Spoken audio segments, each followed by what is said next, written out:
Hello everybody, welcome back to Max Reviews, and today we're going to be ranking my top 10 favorite movies of 2019. Yes, you heard me right, 10, because 2019, like 2017, was an amazing year for movies, and I could not do 5. There's just so many good movies that came out this year.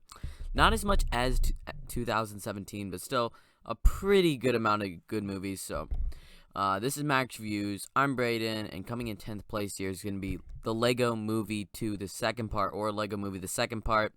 I just had a ton of fun with this movie. Not as much as the Lego Movie, but it's still really sort of emotional to it. It's got the same great voice actors. It's got good songs to it. It's really unique. I like the animation to it.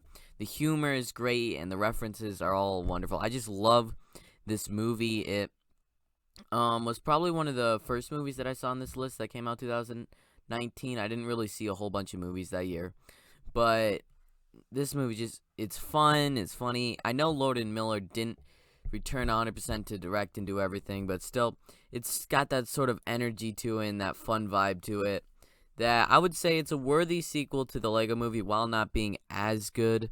The some of the plot elements are a bit predictable, especially with the sister. But other ones are just really fun, like Rex, and I love this sort of vibe and feeling that this movie has, and it's just a ton of fun to watch every single time. Ninth place here, we have How to Train Your Dragon Hidden World. Now, I haven't been as big of a fan of the How to Train Your Dragon trilogy as a bunch of people, but I still really enjoy How to Train Your Dragon Hidden World. It just takes everything, the epicness, the sort of mythology of the dragons and everything, and sort of combines it in this one movie that could be probably one of DreamWorks' most emotional movies, as you have this perfect ending to this trilogy. And one thing that a whole bunch of people don't know, but these are based off of books. I read the books, and the books are horrible, but the movies just do such a great job of ending it, especially this one. It was pretty emotional at the end. I really, really enjoyed it and had a ton of fun with it along the way. While it being emotional, the animation here is probably the best of the How to Train Your Dragon movies. The villain is another one of those. I'd say he's a good villain. He's probably leaning towards great, but he's good. Just characters, story, it's just really good, and I really enjoyed it. 8th place here, we have Shazam. This one, I actually didn't immediately think of it that would be on this list, but somehow I made it on.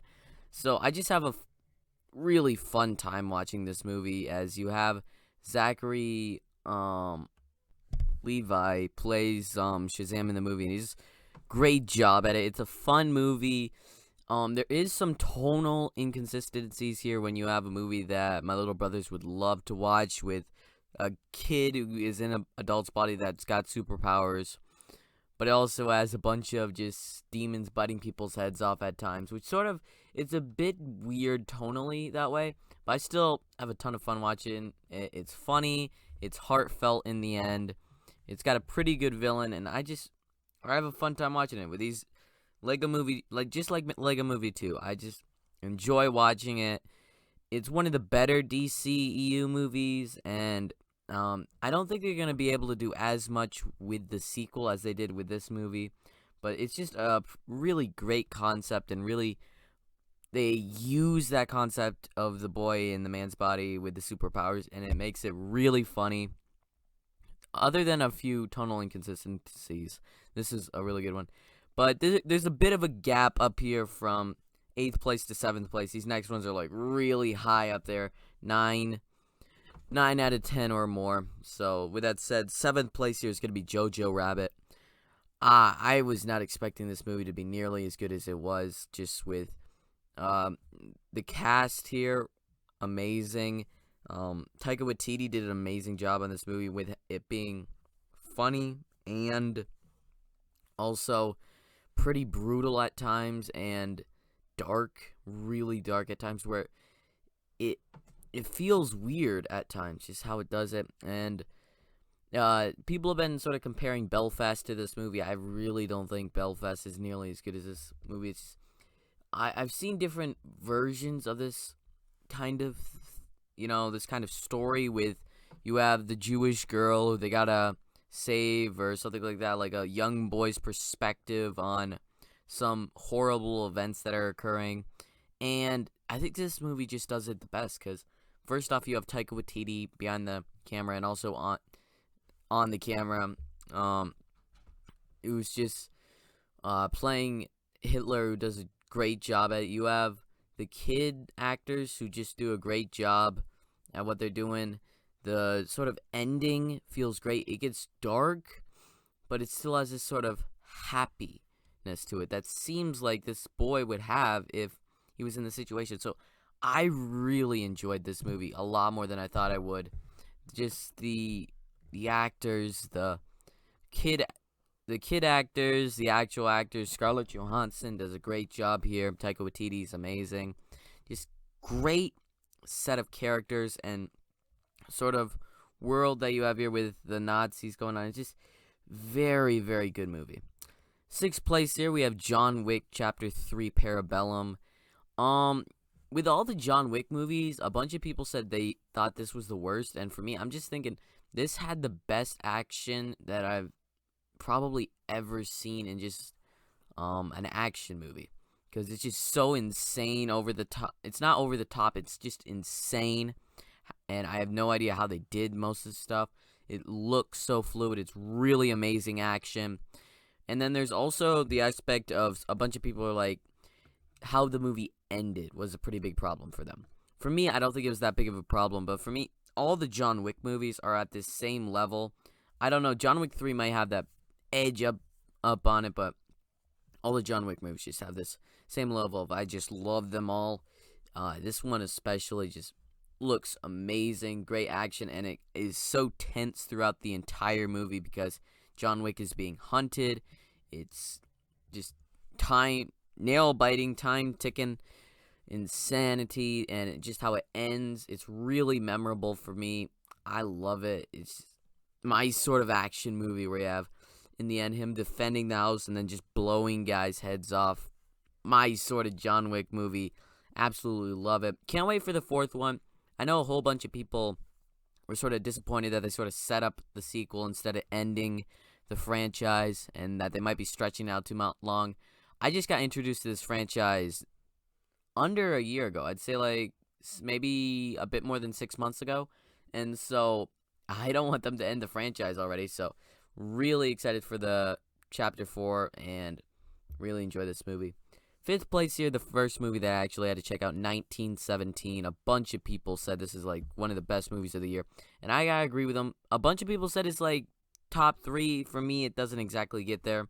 But the one-shot nature of this movie is just so incredible. Like, I knew what I was gonna be getting into, but it just, when you're actually watching it, it's so cool and interesting and gives it more realism as it really draws you into the actual war here. And you have this character who I didn't know how the movie was going to go. I was watching it for the first time. Like, when they killed off one of the main guys, I'm like, whoa, I thought we were going to be sticking with these two guys. But no, it's just this one guy, I guess. And so how it does that without really showing you, like, the enemy as a singled-out villain or anything, or not really showing you a whole bunch of the bigger elements, like who's in charge of the entire army or anything. It just sticks with this one guy for the entire movie, and just shows these guys trying to save these 1,600, I think, soldiers from going on a war. And it's just so great. And I could tell you that it's not 100% one shot. There was some stuff where I sort of knew that it wasn't one shot. It sort of stuck out to me. Not 100%, but I was still noticing it. But what an amazing movie. It's just such a, on a cinematic level, it's just such a masterpiece. One of the best war movies I've ever seen. And I'm generally like war movies quite a bit, but this one was just really good. The action in here, just feel that you're actually in the battle. The little characters that you meet for a little bit, and then they're gone. It just feels so real, and you're going in real time here because there's no cuts or anything, so you know that this is actually when you're an hour into the movie, you've been following these guys for an hour, and just how it begins, how it ends. Such a great movie. Absolutely loved it. But not as much as some people. Fourth place here, we have Ford versus Ferrari, a movie that sort of blew my mind how good it was. And this is another one that I just checked out last night. And great cast here. I didn't know Christian Bale was in this movie. I knew Matt Damon was in this movie, and he does a great job. But also Christian Bale does another great job. So just great cast here across the board. Just everybody done great. Christian Bale and Matt Damon just really do stick out, though. They're amazing. The car races are amazing. And just, the first hour sort of dragged on me a bit. I was like, is this really going to be that good? I thought I enjoyed it, but it was like 8.5 out of 10. I didn't think it was amazing. But that last hour and a half, it sort of really drew me in. I got more invested, more interested, and just cheering everybody on and seeing how the movie ends. It's really good. And this movie sort of just came out of nowhere because not a whole bunch of people talk about this movie. I know this is like people's favorite movie of the year, but nobody really talks about it. So I just checked it out, and it was amazing. Great casting. Just how they ended the movie, really loved it with Christian Bale's character and all that, and Matt Damon's. Just really great end with the racing in these movies. It keeps it suspenseful, it keeps it real, and just how they did it. It's not modern because it's 1960s, and you actually get the Ford versus Ferrari. I didn't know how this movie would be. I don't really remember watching any of the trailers or anything, so I was going in pretty much blind. I just knew it was Ford versus Ferrari, and I didn't know who was on Ford's side and who was on Ferrari's side and how that would work out, but I absolutely loved it. Before we get into the top 3, just leave your list down below. I want to know. Please do top 10 if you can, but if you can only come up with 5, that's fine. If you got even more room for more, do 15. I don't care. Do whatever you want down there. Thank you so much for watching.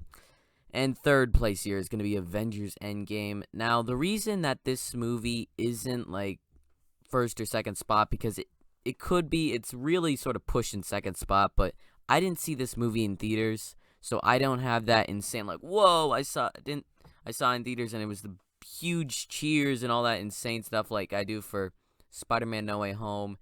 But it's still one of the best, I think top 3 MCU movies for me. I absolutely love the entire movie. The first hour is quite a bit slower than the next 2, but when you get into them doing the time stuff and the ending, the battle, amazing stuff. It's not that exact top level. It's still 10 out of 10, masterpiece, but there's a few little nitpicks that I can make. Thanos isn't as good as he is in Avengers Infinity War. And some of the stuff, it can be a bit slower in the first hour, but what an amazing movie.